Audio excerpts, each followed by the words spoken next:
It's ironic, Mukail. I'll come to you. Plus Sports and PlusTvAfrica, welcome on the show. Our colleague in the office, Debola Adewumi, we're talking about Arsenal. I've always consistently described Arsenal as a team, as a child. With a good very dull, but with a good handwriting. And then against Everton again yesterday, you know, they didn't disappoint us. I usually, when Arsenal fans come after me or come after any other team, even the likes of Watford and Everton, in my opinion, those are doing about as well as you expect them to do. Arsenal have consistently underperformed for a long time now. And even Arsene Wenger came out a few weeks ago and said he ought to have left 2-3 seasons before he actually got told to leave. You know, Arsenal's mentality is down the drain. There's nothing flashy, exciting. I mean, we're in the era of results. They brought in some players. Partey, he didn't make a difference for me. And the person who actually surprised me was Smith Rowe. Smith Rowe just came from nowhere, young boy from the academy, and then the party after party didn't party anything. I think what Arsenal needs to invest in now, since it's the thing they've always invested in, what they just need to invest in is accept that for the next 10 years, groom homegrown players and avoid buying players from outside, because there is no strong mentality within the club.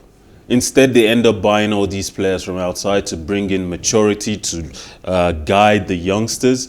But the youngsters are the ones who do well, but also the ones who make mistakes. Exactly. The elder ones, the Partes, as good as he was at Atletico Madrid, as good as he still could be in any other club, they're not performing very well in Arsenal. Granit Xhaka is very average at Arsenal. There's just something about that environment that kind of seeps out the best out of these players. Plans are underway to have the Super Eagles move their home games to Abuja after Dangote Group handed over the rehabilitated Moshood Abiola National Stadium in Abuja to the Ministry of Youth and Sports Development. I told you, I think sometime last week, Ronaldinho was in Nigeria for Nigeria 99, and he said he used to hear about stadiums or stadias across the world where you had to come out from the tunnel from underground, but he knew one day he would play in a stadium like that. The Maracana Stadium has a regular training underground whatever regular training thing, but he came to National Stadium in Surulere in Lagos, our Lagos here. And he said he actually came out of a tunnel from underground, and he never thought he would ever see it before. This is almighty Ronaldinho. This is how much we build our stadiums across Nigeria. Maintenance, a talk for another day, really. You know, when Mr. Sunday Dare says the Super Eagles need a permanent home stadium and that it should be the Moshood Abiola in Abuja, I disagree, because Lagos is the hub. Lagos is truly the hub. Those who live in Abuja are very detached from the rest of the country. And Lagos is more accessible. If you were coming from Uyo, coming from anywhere else around the country, Lagos feels like a place that you don't just come for business, you come for art, and you should also come for sports, namely to watch the Super Eagles. Surulere has been a good stadium for them. And if we could just maintain these stadiums, as you have said repeatedly, as we've all said repeatedly, then we would be in a position to say that Lagos should be the permanent home. The Moshood Abiola may be the most well-renovated one for now, but if they're done with the Surulere Stadium soon, then I see no reason why the Abuja one should be. Teslim Balogun, we're watching it right now on our screen. Teslim Balogun, it doesn't seem that bad. Really, it's all right. It isn't. Okay, let's look at the Champions League fixtures for today. Let's take away the bad blood that Arsenal just puts in your head. And I really, really admire Arsenal fans. Like I was telling someone last week, I think it was Lawal I was telling. My daughter should marry an Arsenal fan. They are very patient. I'm so sure she will not get into trouble. She won't get beat. She won't get, Arsenal fans. They are too patient. Being an Arsenal fan is being like an Aston Villa fan. You know you're not going to win anything, but you support just for the sake of the passion of supporting a football club. Okay, let's look at some. RB Leipzig will host Manchester City. It's been an Tonight. explosive. It's been explosive matches between these two teams. They recently sacked their manager, and we should be looking forward to more explosives, more goals. Maybe 2 goals, maybe even it might end 3-2 to Manchester City. I think PSG At the Parc des Princes against Club Brugge. Yes. Honestly, I don't know what to say about PSG. It's maybe the fact, because a report came out recently that Messi is starting to doubt the tactical setup by Pochettino. He's always doubting things because he's always been in charge all his life. But Pochettino is a counter-attacking manager. He relies on his team to be very good in transition.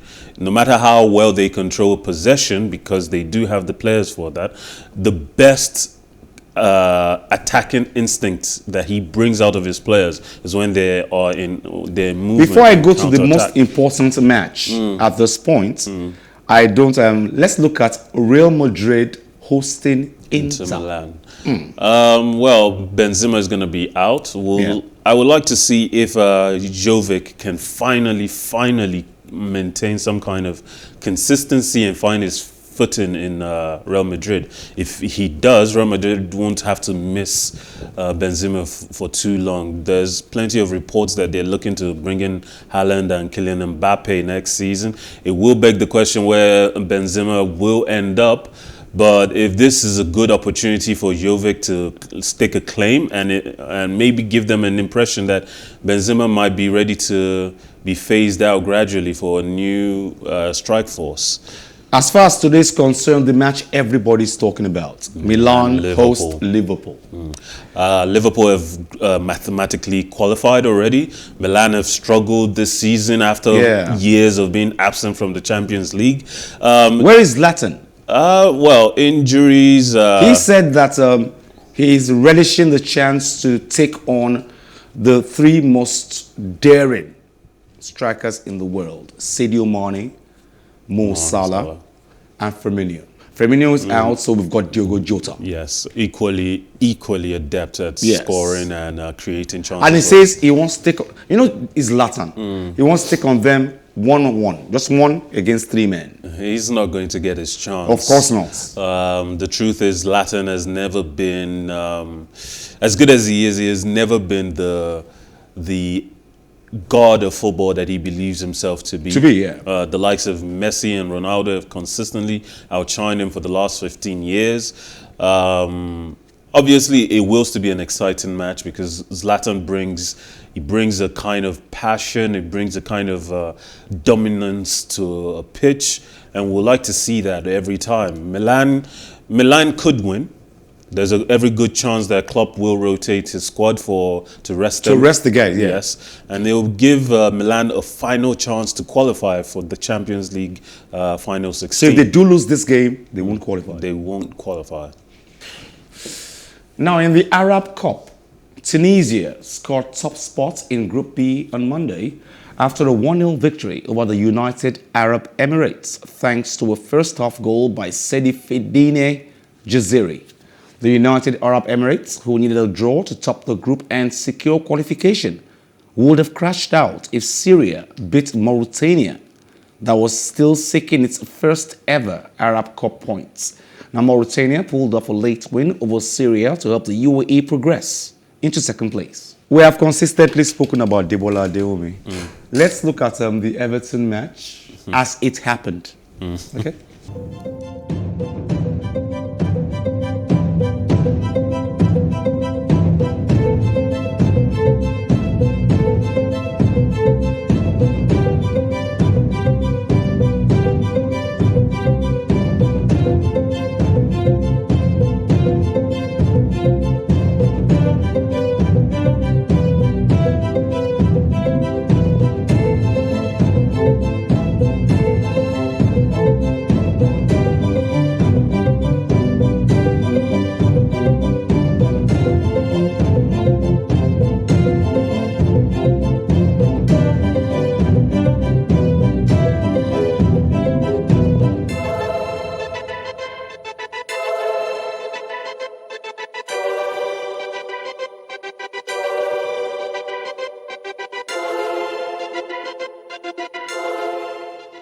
I don't want to discuss. Arsenal Everton again. Such a sad Now, story. yes, just we're used to it. They're like a big gun with no bullets. They call themselves the Gunners, but like a big gun with no bullets. We don't want to discuss them again.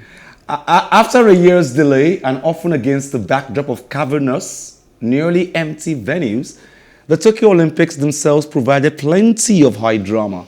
Now, U.S. superstar gymnast Simone Biles shocked the world when she pulled out of 5 of her 6 events, including abruptly abandoning the women's team final after attempting just 1 vault, citing concerns for her mental and physical health. We can't forget in a hurry when Naomi Osaka complained about mental health. Then Simone Biles.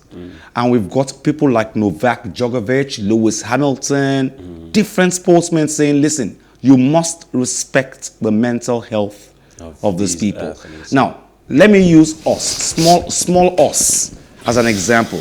You and I present on this show. What happens emotionally to us before the shows, only we know. And people out there watching this show right now expect us to put a smile on our faces, make them happy, not considering what we're going through. Life is more than what we see. True that.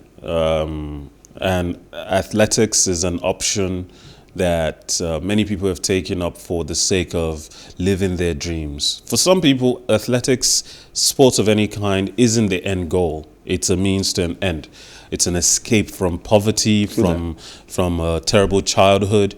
And sometimes, sports has been built up as this cathartic outlet.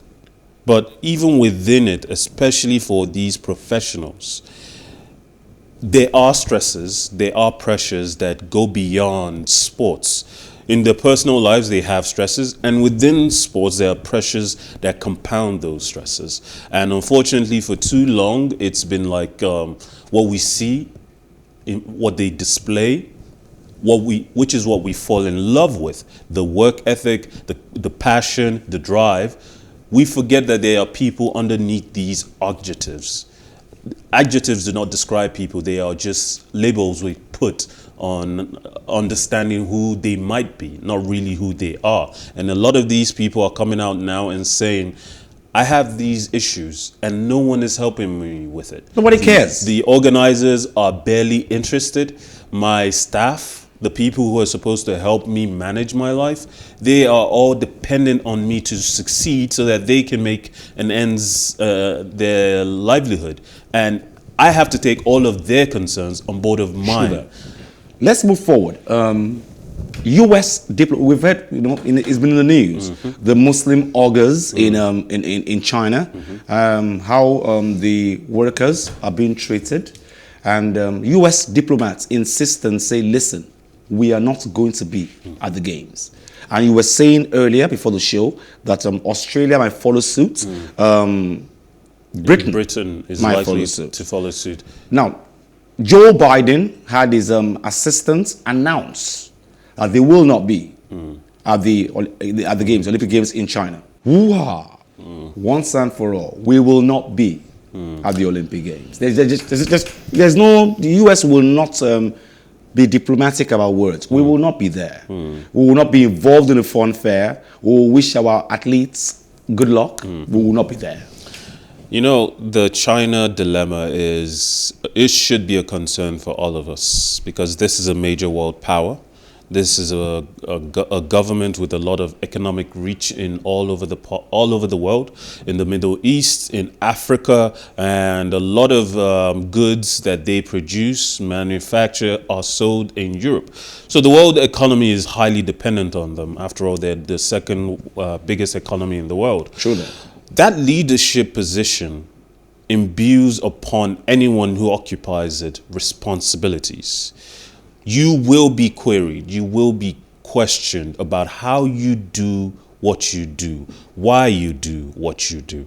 And when you are so secretive, when you continue business as usual, it's one thing to carry on a very authoritative government within the confines of your country.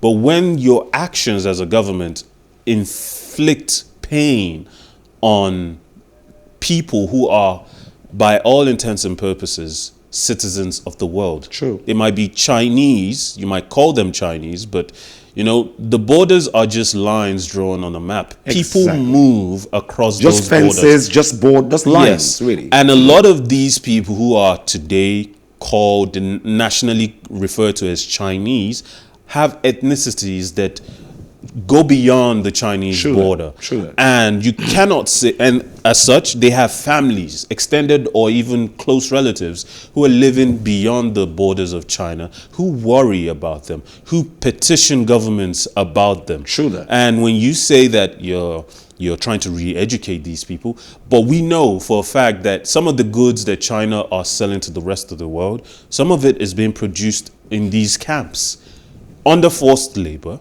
And there are all kinds of human rights atrocities stories that are coming out of these places by people who have been inside those places. Okay, now in the NBA, Miles Bridges scored 32 points as the injury-hit Charlotte Hornets outgunned the Atlanta Hawks 130-127. The Hornets made a season-high 17 three-pointers as a team, despite missing 4 key players in LaMelo Ball, Terry Rozier, Mason Plumlee, and Jalen McDaniels.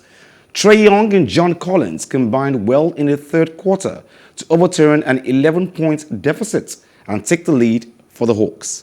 But Bridges' three-pointer with just under 5 minutes remaining gave Charlotte a 115-113 lead that they didn't relinquish. Plus Sports and PlusTvAfrica. Hopefully, we'll talk about the Champions League matches that were played today, tomorrow. Thank you, Mikhail. Always a pleasure. Join us same time tomorrow, same station, Plus Sports and PlusTvAfrica. This program was produced by Toby Olushola. The birthday boy. He's the birthday boy. Yes, it's his birthday today. Happy birthday to you, my producer, Toby Olushola. Long life and prosperity. He has been dodging buying anything. He will buy it. Join us same time tomorrow. My name is Wale Scott. Like I always advise you at the end of every show, if not for anything, at least for your hearts, do some sports.